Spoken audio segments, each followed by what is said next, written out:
Hello বন্ধুরা, সোমার রান্নাঘরে সবাইকে শুভেচ্ছা। দেখো আজকে থালি নিয়ে এসে আজকে এই হয়েছে ভাত, মাছের মাথা দিয়ে, মুগ ডাল ভেজে মাছের মাথা দিয়ে করেছি ডাল, আর মাছের মাথা দিয়ে শুক্তনি করেছি সব সবজি দিয়ে, টমেটো চাটনি, রায়তা, আর এটা হচ্ছে গোবি তোমার করেছি, গোবি রোস্ট করেছি,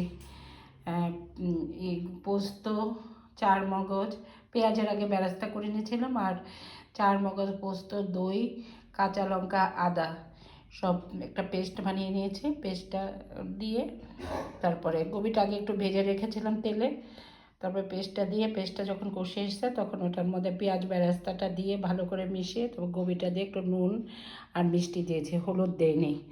গোবি রোস্টটা সাধারণত সাদাই হয় আমি জানি, সেই জন্য এরকম করে আজকে বানালাম। বলো তোমরা একবার দেখে কেমন হয়েছে আমার থালিটা আজকে। একটা লাইক, কমেন্ট, শেয়ার আর সাবস্ক্রাইব করবে অবশ্যই। বাই।